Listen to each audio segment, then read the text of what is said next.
Hey, we'd like to take a minute to thank our sponsor, iZotope, makers of software and plugins for audio repair, mixing, and mastering. We use iZotope products here at the High Gain. It's an important part of how we've been able to bottle pure podcast gold week after week. And guess what? iZotope offers 1 free month of Music Production Suite Pro, which has all the tools you need to mix, master, and repair audio. Also, you can get 10% off all other software using the promo code FRET10. That's FRET10.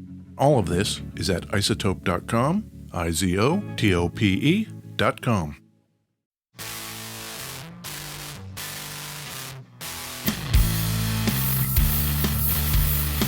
Hey, this is Ed Peterson. And this is John Kieltyka. And this is the High Gain Podcast. Yes, it is, Ed. Yeah, it's the High Gain Podcast where we talk about guitars, right, John? Yep, one guitar each time. Yeah, are you going to tell me about a guitar? Maybe. Great. Where are we recording from, John? West Seattle. Okay. What was that noise? I don't know what that noise was. Okay. I think it was my guy, Frank. You know about Frank? Frank? Frank from Thunder Road's Guitar. You mean ThunderRoadGuitars.com? Yeah. Yeah. In West Seattle, Washington? Beautiful West Seattle, Washington. Yeah. Frank? Yeah. What about him? Hey, Frank, say hi. Hello. Guess what, everybody? Frank's here. That's great. That is so good. So excited. Hey, John. Yes? You've got a cool guitar there. Play it. Whoa. That is great. That sounds just beautiful. That sounds way better than you've ever played guitar, John. Yeah, that's probably because I'm not playing it. Frank is playing it. Great. Frank brought us a guitar from the shop. He brought me a guitar. You guys are dangerously close to the shop, too. Yeah, that is why we are there. When you guys look out that window and you see John and Ed coming your way, are you guys going, oh, shit? Comedy hour. You guys always have cool stuff to talk about and good jokes. And Comedy hour, Ed. It is like 100 degrees down here, isn't it? Maybe. No? maybe 60, 65. Shit. I might be having a stroke or something, guys. Well, you're old. I am. Do you know what guitar we're talking about today, Ed? I do. We're going to talk about a Jazzmaster. Yeah, hey, Frank, what did you bring? I brought a 1959 Fender Jazzmaster that we just got from a kind of cool large collection of instruments that we acquired. We have dubbed this guitar the Bullet Hole Fender Jazzmaster. That is the best name ever. I'm staring at the case. It has a goddamn bullet hole through it. Straight through, both sides. Somebody shot clean through the case with a gun. What does the back of that hole look like? Let me turn this around for you, Ed. Yeah, that's pretty great. What do you think, a BB gun? It was a gun. Some dude in Montana with a gun. Montana guy. And a cowboy hat. Maybe it was the 70s and everybody wanted a Les Paul, everybody wanted a Marshall Stack. In walks some dude with a Jazzmaster in Montana. Nope, get that shit out of here. Yeah. Get it out of here. Is the hole where the body would have sat? Yeah. So the guitar wasn't in it. There's no hole in the guitar. There's no hole in the guitar. Yeah, if you put Yeah. the guitar in the case, the body sits right over where the bullet hole is. Yeah.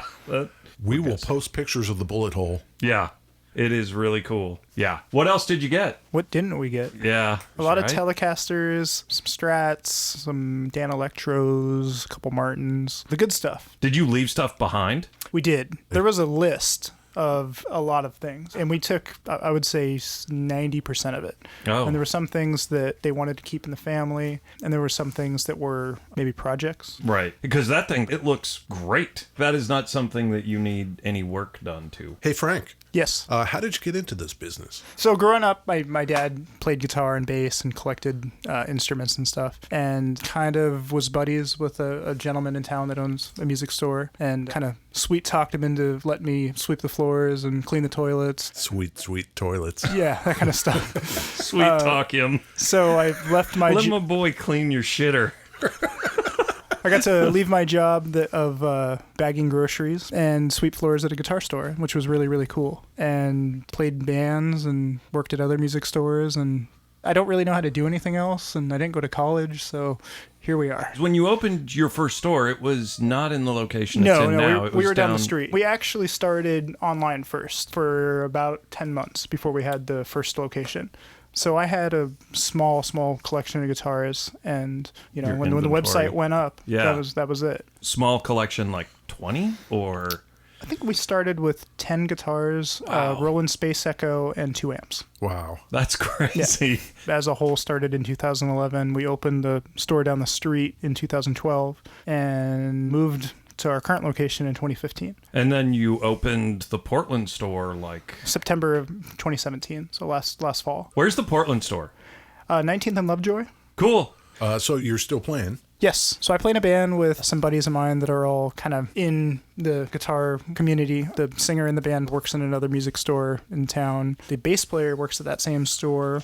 Our drummer works at a studio. We just are all kind of guys that do things. That's great. Involving instruments. What's the name of the band? The Hollers. The Hollers, Ed. Do you know the Hollers? I love them. I don't know them. That's okay. I took the liberty of calling some up. Okay. I told Frank that I've been known to be cantankerous. That Ed is very cantankerous. Yep. I can take it. Did you hear me? I said get off my lawn now. 2 guitarists in this band, is it? 3, actually. 3? Three guitars, yes. Okay, this is called Something Real by the Hollers, Ed. Are you ready? I'm ready. Do it. Okay, I'm going to do it. Is this you, Frank? No, here in just a second. Yeah, right there. Oh, listen to that. Is that a 1959 Jazzmaster? No. That's a Les Paul Jr. With P90s? with P90s. Ah, great. That is a good one. Yep. Guess what color it is? TV yellow. It is. Oh, that might be my favorite guitar. I like it. That is great. Yeah. Is it a double cut? So I have a double cut and a single cut. I have a 55 single cut and a 59 double cut. The double cut is killer. That's the Johnny Thunders guitar. I love it. But the Jazzmaster is pretty good too. You know what the first year for the Jazzmaster was? 1959. 1958.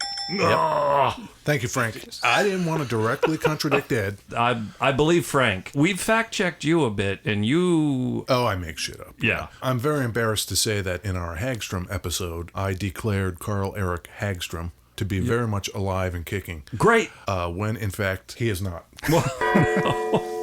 Oh, no. Carl Eric's gone? Carl Eric is gone. When did that happen? He left us in 2010.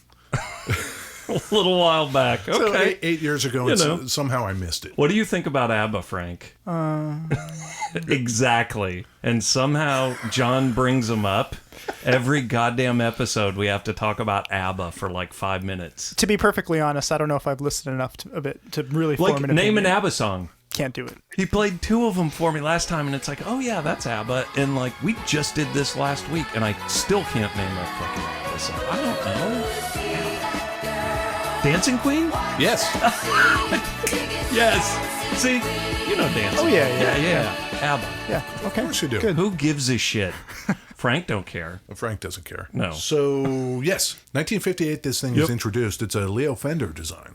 Great. Leo was in the habit of taking lots of feedback from local musicians in the Orange County, California scene. Surfer Boys. Not at that point. When Leo starts up around, let's just say 1950, so it doesn't get complicated. But, 48, 47 or so. yeah. A lot of kind of country Hicks. hicks. Why would you say that, Ed? I'm coastal elite. That's my character on the podcast. Yeah, so Leo is very used to making workman-like guitars that these guys are going to play the genre of music they play in. So, Right. Cowboys. Right. What do you need? Here's a Telecaster.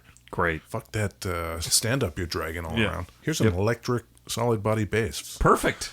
So that kind of thing. And of course, those were very successful. Sure. In light of that, he thinks, what we don't have out here in Fender, California, Right. are Jazz Cats. No. But if we could come up with something that the Jazz Cats would like back east, maybe we'll have yet another hit on our hands. Another hit like the Telly. Yes. Okay. So he sets about trying to do that. Frank's going to correct you. What I was going to say was, when they developed the Jazzmaster, the idea was to kind of make the nicest electric guitar that they'd made up until that point. So to take the things of the Telecaster that people loved and the Stratocaster and do the fanciest, nicest version of that. And that was the idea when they developed it. Did it come out like at the same time as the Jag? Were they like... 62? Yeah, after. Got it. They sent a goddamn monkey up into space in 1958. With a Jazzmaster. Yeah. Maybe.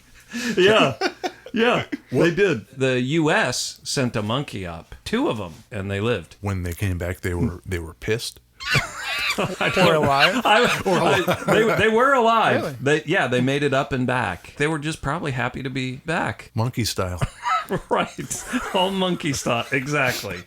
Yes. The thing is, didn't really work out that way for the Jazz Cats. Why not? They didn't like it. They like their ES 175s. They like their L5. The jazz. they like the big jazz boxes. But these are the guys with the turtlenecks, right? Perfect guitar for those dudes. If I were Fender at the time, I would think that's what they need. Didn't really work out that way, but the aforementioned country hick dudes out there in Fender, California, Yeah. there were some hybridy guys out there. Ooh. Country jazz. Really? I didn't know this. Roy Lanham, guitar player, born in 1923. This guy was actually phenomenal. He gets his hands on a Jazzmaster and starts doing his weird country jazz whatever. What's Roy doing these days? Roy is not doing a whole lot these days. Shit. He left us in 91.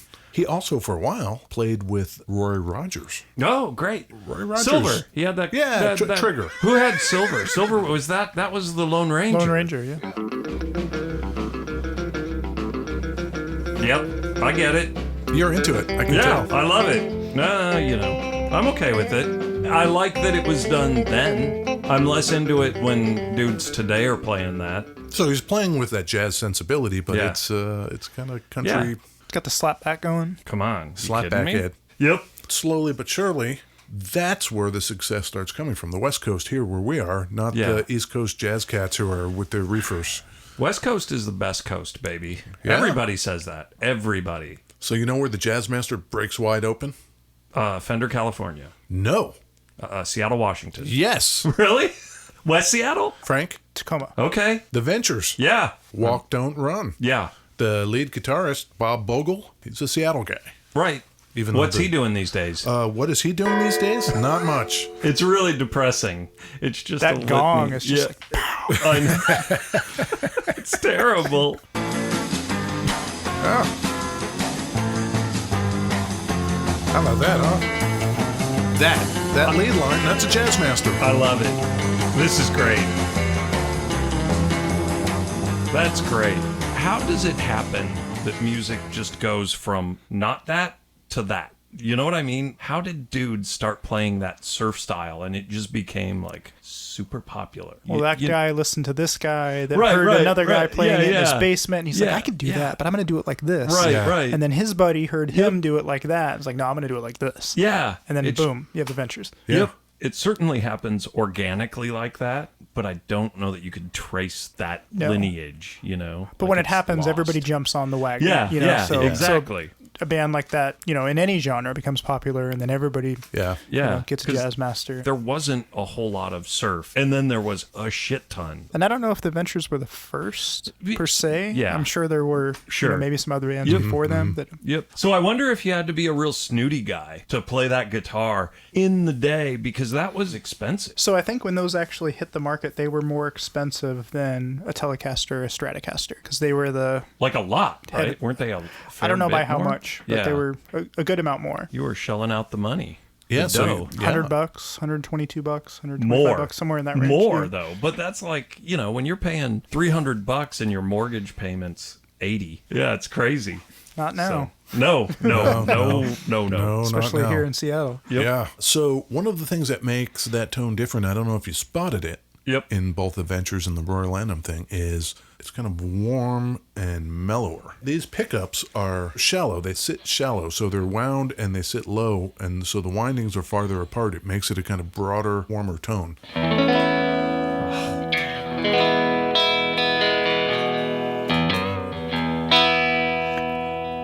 And that's still the lead circuit. So you have, you know, lead circuit, and then you have a rhythm circuit that's darker.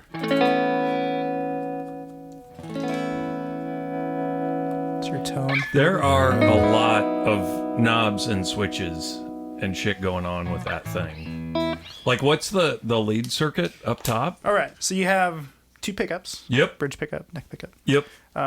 And you have a three-way toggle switch, Okay. volume and tone knob. Yep. And then up here you have this like mystery switch, right? Nobody knew what it did Yep. until 1992. So And now they just like had bypassed it. yeah. I mean, a lot of people ripped it out. All the grunge guys. Yeah, and, yeah. You know. So this rhythm circuit here kind of controls the two different circuits. So when you're in the down position, you have your three-way switch, which works like a Les Paul or a Telecaster, and then you have your volume and tone knob. Yep. And you switch this bad boy up here, you're just hearing the neck pickup, and you have a volume and tone specifically just for the neck pickup. Just for that. And all this nonsense down here is bypassed. So this doesn't do anything. Weird. What? Why would you do that? I could tell you exactly why. Yeah? If you're going back and forth between some sort of lead tone and rhythm tone, and you set your rhythm tone, so then when you get to that part in the song, flip the switch, you're there. There's no messing around with your tone and your volume. You're already there. I'm a single pickup guy, so I just kind of throw it, in the lead circuit, bridge pickup, and that's it. Not everybody does that. That's the caveman approach to the Jazzmaster, which I use. Caveman. I dig it. I was really excited about this episode because I like a lot of Jazzmaster players. Yeah, a lot of these offset bodies got really popular in the 70s, and we like to think that it's because, these particular bands were influential enough to kind of drive that market, but those bands themselves were buying these things because they were cheap. Nobody wanted them. 70s, here's a Les Paul, here's your Marshall Stack, here's all this. Who wants that? Who wants that Jazzmaster? Jazzmaster, Jaguar, Mustang, 01. So that's what happens. The kind of upstarts pick them up, and as they start hitting or becoming more influential, then everybody's taking another look at these One things. of your boys loves those things. Elvis Costello? That's the one. Yep. So you can hear it's kind of mellower. Yep. But somehow with a bite. Yep. Swastika tattoo. Great choice, John. Yeah, well, Shit. You know how we do. That was timely. That was 1977. Yep. But also in 1977, television? Do you know television, Frank? Oh, yeah. Frank likes television. Yep. Yeah. What's that dude's name? Tom Verlaine. Yeah, Verlaine. They go into the studio to record Marquee Moon, their debut album. Yep. Verlaine says, put me on the left side, leave it. And that's what they did. Yeah. So on the left side is Tom Verlaine with Jazzmaster. On the right is Richard Lloyd with probably a Strat. I don't know. Title track from Marquee Moon. No one's going to fact check this. Left side. Yeah. It's a Jazzmaster. I dig this song a lot. It's really cool. Yep. It's pretty good, huh? Yep. It's real good. It's real good. Verlaine played on, didn't he do a bunch of stuff on Matthew Sweet's Girlfriend album? No, that was Richard Lloyd. Was it? God damn it. It was. I'm happy to report Verlaine's still playing. Richard Lloyd's still alive as far as I know. Great. No gong Great. for those guys. Great. No gong for them. Elvis Costello? Still alive. Great. At this point, 77, there have been a few incarnations of the Jazzmaster. Mm-hmm. What'd they do, Frank? So the original 58 to 62, halfway through 62, had a slab Brazilian rosewood fingerboard, so really thick rosewood fingerboard on a maple neck. And then halfway through 1962, they switched to what they call the thin veneer fingerboard and used that up until 1965. Still had rosewood fingerboard, but they changed the little things with binding and dots and blocks and 65. Does that sound familiar, Ed? In 65, Leo Fender got a sinus infection so bad he thought he was going to die, so he sold Fender. Have you ever had a cold so bad you thought about selling Thunder Road guitars? Every day? Like taking offers. A little bit of a headache and just like, fuck it, I'm out. Can I see the front of that guitar? Is it dots? It is clay dots. Clay dots. Yep. That gold pickguard is so great. Speaking of things they did differently, 58, 59 had the gold anodized pickguard. Yeah. And then towards the tail end of the year, they switched to having a tortoiseshell pickguard on Sunburst guitars. So was it only the 2 years that they had the gold pick? Wow. There's some reissue guitars that have the gold anodized guard. Oh, do they? Okay, yeah, that must be. Jazzmaster Jazzmaster, the Squire Jazzmaster Jazzmaster. All Yeah. Is that the purple one? They did a purple one. That was the Fender branded one. And then they have a Squire branded one that also has a gold guard. What do you think of that? If you're a Joe musician and you've had a career to the point where Fender comes to you and says, hey, we're going to make a Ed Peterson signature guitar. Give me a call, assholes. Yeah, at first you must be thinking, that's amazing. Until they say, yeah, it'll be a Squire. Well, and usually they do one or the other. Ex-guitarist gets a Strat, and then ex-guitarist gets the Squire Strat. I think it's pretty rare that they have... So he has both? He has both, yeah. Oh. They do the Squire version of it, and then they did a Fender version of it, and they look a little different. I thought they were all Squires with that like purple flake. So that's the like- Fender. Oh, is Yeah, it? the Squire is a kind of white, Oh, okay. off-white color. They did an Elvis Costello one. They as did. well. It's natural. Is that an American? I think so. Yes, it's like an American vintage. Love it. Jay Massis, how's he doing? Jay Massis still very much with us. Great. Okay, so that was 77. Okay. Riding high. These guys are picking them up for cheap. They're playing them. They're making their mark. Everybody knows who they are and what they're playing. Yep. They're modifying them. They're ripping the guts out of them because it's too complicated. They can't remember stuff. Yeah, rip everything out, one pickup. Yep. Yeah. Exactly. I'm going to buy this guitar with all these switches and knobs precisely so I can rip all the switches and knobs out of them. The signs are good, right? Yep. Everything's going great. The signs are not good. No. In 1980, Yeah. they discontinued the Jazzmaster. Leo's long gone. The Fender ship, they don't know what the hell they're doing. That was a dark, Exactly. like late 70s. Yes. And there's some really wonderful guitars from that era, and there's some really not wonderful guitars. Name a wonderful guitar from that era. I just mean a variation of a guitar. So, I like, see. say you line up 6 Oh, right. Stratocasters from Yep, 1979. Yeah. 2 of them are going to be like pretty good. 4 of them are going to be horrible, and Yeah. there's going to be one that's like great. And that you can say that about any era of guitars, but that particular era, Yeah, just for quality control. Fender and was- Gibson, Yep. was a little sketchy. Ed loves Gibson. As a company, Ed has a great amount of respect for Gibson. I don't, Frank. I got in 2 2018 Gibson guitars today Really? that I'm not going to comment on, but they both came in, and they're They're great, they're right? great. They're great. Yeah. Okay. Yeah, I just... So we're at 1980. Yep. Who's president in 1980? Was it Jelly Bean Dude? Not a fan of that guy. Or is it still Carter? That's when Reagan gets elected, right? I wasn't alive yet. It's a good thing, Frank. Can't speak to that.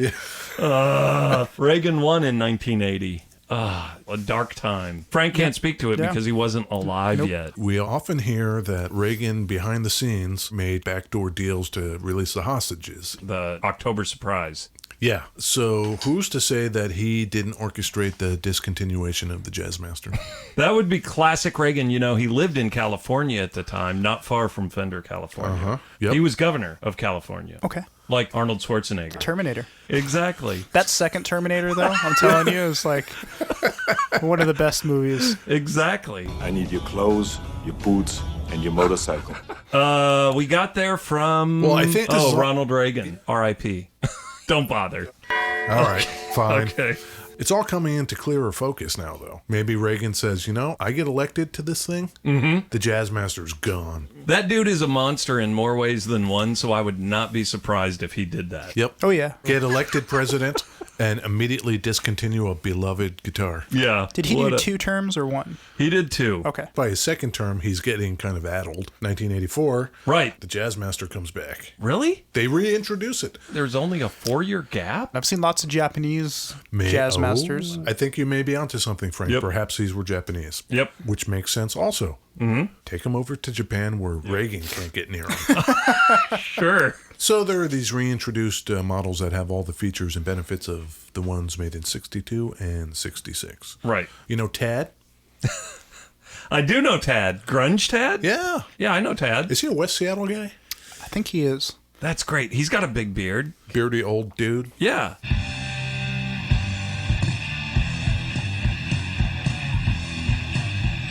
Wow. What year is this? Tad. That's great. Yeah. That was called High on the Hog. That was 1990. Great, Tad.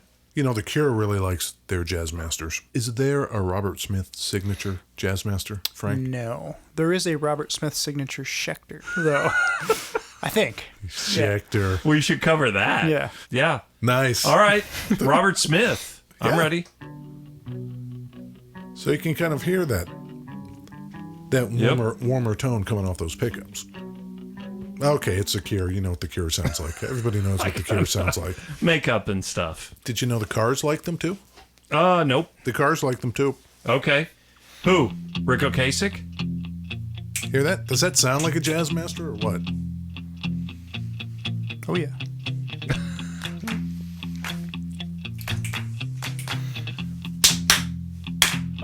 Great.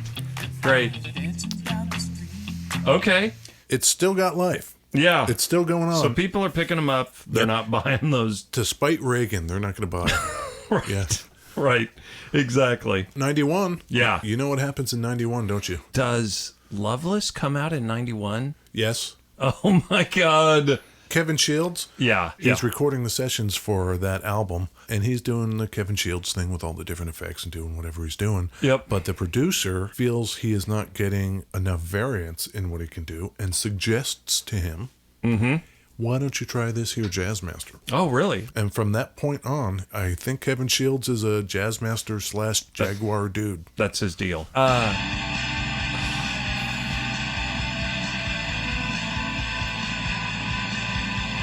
I love it. It's pretty good. I love it. Yep. I saw them, and the security guards at the door had buckets of earplugs, and they made you take earplugs when you walked in. It's probably some sort of liability, you know. You Yeah. go see My Bloody Valentine and you're deaf. And I think, there's like a funny, cool factor thing to it of just like, mandatory earplugs. I think I heard in there, I don't know, the first example we've heard of somebody working the tremolo arm. They do a lot of weird rhythm work where they play the chords with... bending it out of tune. Bending it, Yep. with the Right, tremolo, like right. all kind of... The tremolo arm is longer than normal. Well, where it sits, your hand's going to sit right there. You know, if it... part of that's due to the tailpiece being so far back. Why is the tailpiece back so far? No idea. Perfect. That's Nice. why we brought you, Frank, for those kind of insightful...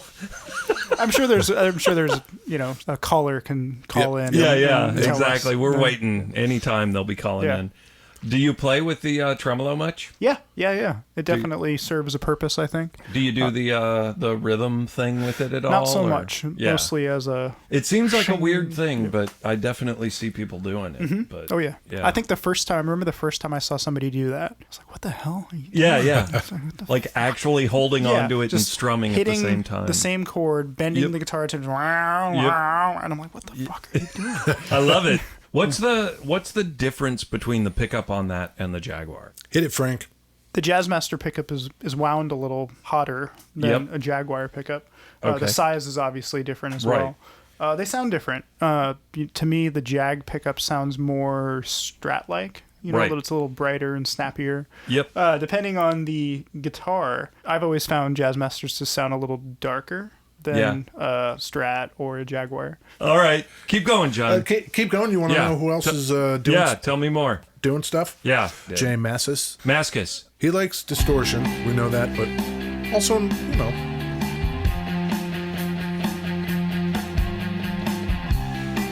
that's pretty nice, huh? I love it. A couple months ago, I was playing guitar, like I do, and Vicky said, "That sounds like Dinosaur Jr." And I've never been happier about anything in my whole entire life. That's impressive. Were you going through a Big Muff? I bought one of those green Big Muff reissues. I bought one of those from you, Frank. They're great. They're Yeah. super affordable. Yep. They sound great. Yep. And you plug one of the op amps in next to whatever cool new fuzz of the week is that's $300. Yep. And I think it sounds just as good, if not better, than a lot of them, and they're $65. Yeah. Retail. I know. They're I great. know. Isn't that We something? sell more of those right now than any other pedal we have in stock. 99. It's safe to make Jazzmasters again. Now we're talking about the American vintage reissues. Right. What do you know about those, Frank? They're great. Fender started the American Vintage reissue line in 1982 with a really small kind of portion of guitars. They did a 52 Telecaster, 62 Strat, 57 Strat, and then a 62 P bass, and I think a jazz bass. And then in the 90s, the tail end of the 90s, they started the Jaguar 62 reissue and the 62 reissue Jazzmaster. I had one of the Jags. It was never exactly my thing. Funny thing about these guitars that we haven't really talked about yet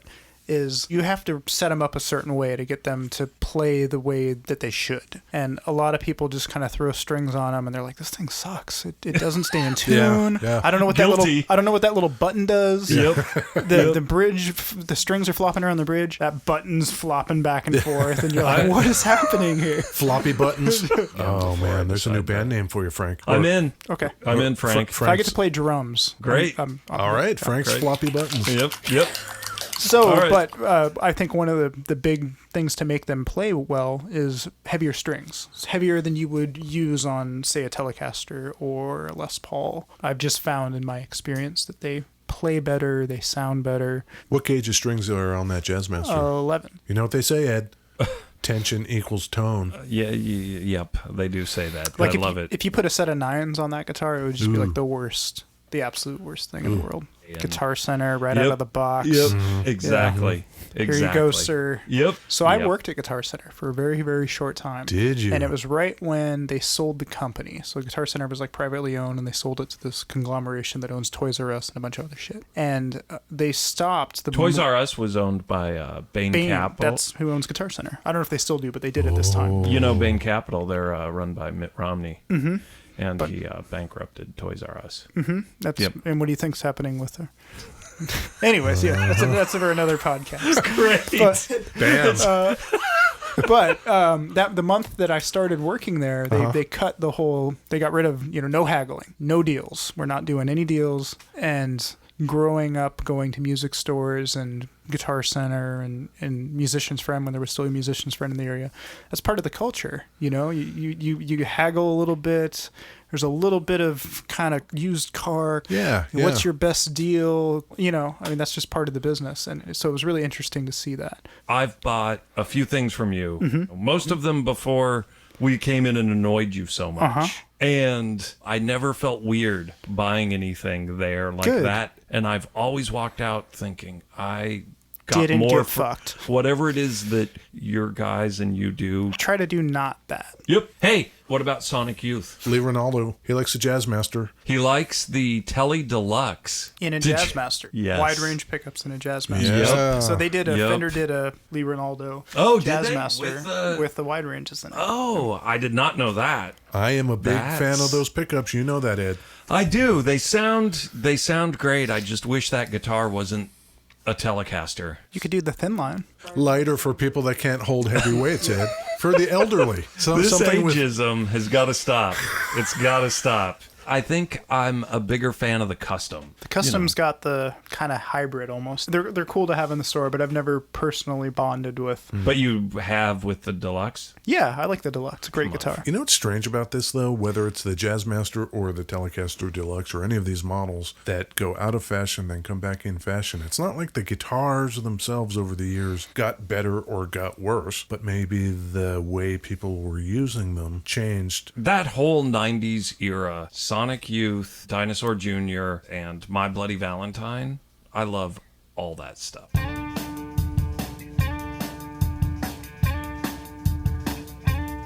I wonder if this was, I wonder if that's with Ronaldo's Tele Deluxe pickups. Because I think he didn't start.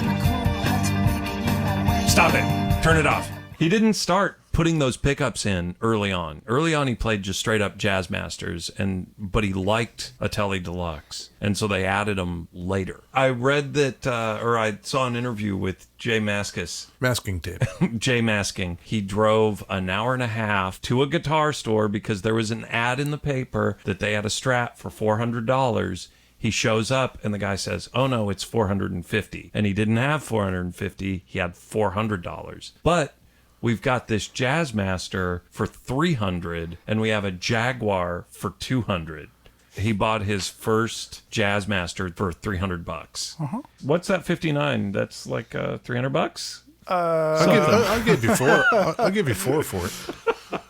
They become a little more collectible. Why do you think that is, Frank? If you look at the Fender guitar lineup in 1959, a lot of that stuff's really expensive now. And you look at the Jazzmaster, and it's not cheap, but they just for the longest time have been more affordable. They're incredibly popular right now, so I think that's helped kind of drive the prices up on the old stuff. Not even 7 years ago, I was working at another store in town, and we had one of these, Gold Guard, and it just sat, and it sat, and it sat. Nobody wanted it. Nobody looked at it. It sat there for maybe a year. I can attest to Frank's advice for heavier strings and getting it set up and looking at the bridge. I put a mastery bridge on my Jaguar. Big difference. Yeah, well, he took the biggest problem that these guitars have and fixed it. Nels Klein, the guitarist for Wilco, plays tons of Jaguars and Jazzmasters. He loves them. He puts mastery bridge on every single one of them. So the guy from Mastery Bridge is pretty stoked about this podcast right now. Well, speaking of Nels Klein, I've got a solo that he plays. Okay. It's got to be one of the prettiest guitar solos he does. I chose this one because it highlights the Jazzmaster sound, but also he's really working the tremolo arm on the notes he's playing. So tell me what you think of this. I'm ready. All right.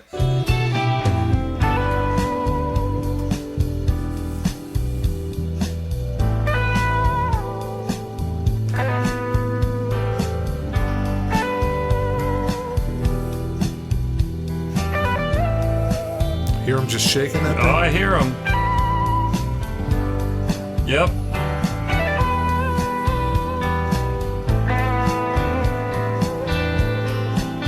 What do you think about that, Frank? It's pretty good, I think. Yep. All right. If you were wondering what Frank said about that solo, he gave two thumbs up. Two thumbs up. Which I don't know how well that transferred through the podcast. I don't think medium. anybody heard it. I heard it. A little closer to our own time on the planet. Okay. What do you know about Jessica Dobson? Local. She's from here. She is from here. Here, West Seattle? Beautiful I West don't know about Seattle? West Seattle, but definitely Seattle. She plays in a Okay. band called Deep Sea Diver. I Deep believe. Sea Yeah. Diver.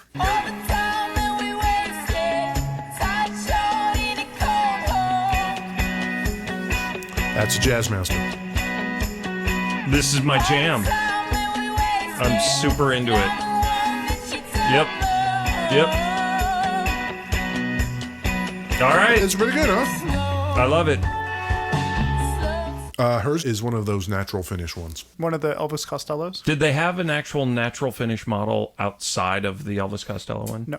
Okay. We're modern day. We're right now. Modern Like day, that. and the thing that happens to every manufacturer, Yep. of course, happens to Fender. Okay. We've talked about the manufacturers that make this thing. Yep. It doesn't sell. They discontinue it. They bring it back. It becomes popular. People are buying used one, blah, blah, Yep. blah. So then they start seeing dollar signs and they start shipping manufacturing overseas. Yep. And so now you've got a dizzying array of possibilities. You've got the Squire series. Mm-hmm. You've got the Mexican Classic Player series. Wow. The American Special series. Okay. The American Professional series. Okay. And the damn. Custom Shop. Sure. Those are all right now. Yeah. It's confusing. It's the guitar world right now, if you're talking about modern, you walk into a Gibson dealer, right? You want to buy a Les Paul. Jesus, there's like there's the custom, there's the junior, there's the special, there's the special elite light plus, blah, Right. blah, blah, blah. And the same thing goes for Fender, Yeah. Strats and Tellys and Jaguars and Jazzmasters. Why don't you play that thing, Frank?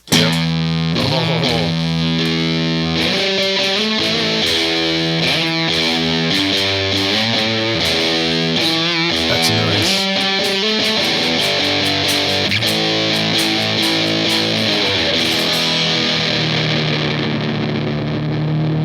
This pedal sounds great. Yep.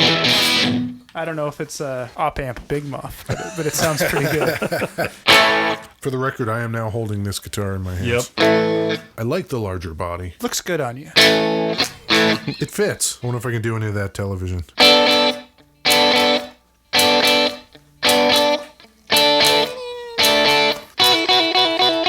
Yeah, so let me hear that distortion, Frank, that fuzzular.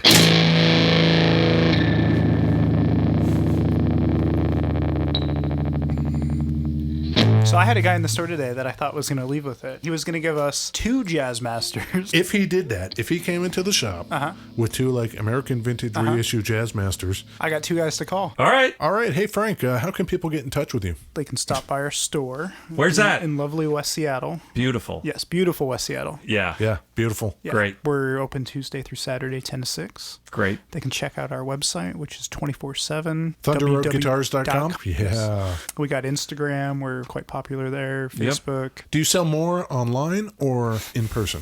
It can vary, but it's usually about half and half. We have a weird little niche where companies like Amazon, they don't want to go and like have to source old broken guitars. They don't want to deal with that. Good. Yeah. Yes. We're very fortunate that we get to kind of fall into this back alley kind of part of retail that the rest of the world doesn't really want anything to do with. If you like some good old-fashioned back alley retail.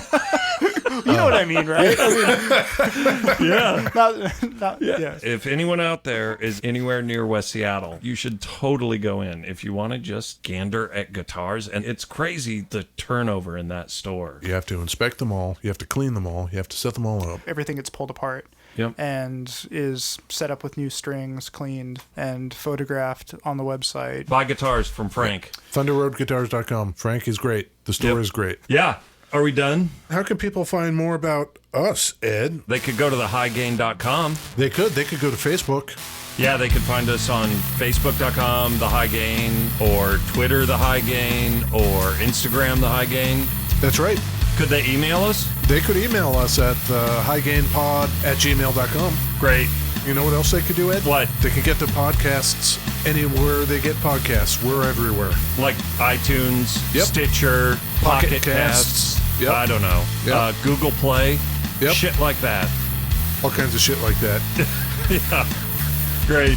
Back alley retail. Yeah, I don't know what the hell that was. I gotta not say that again.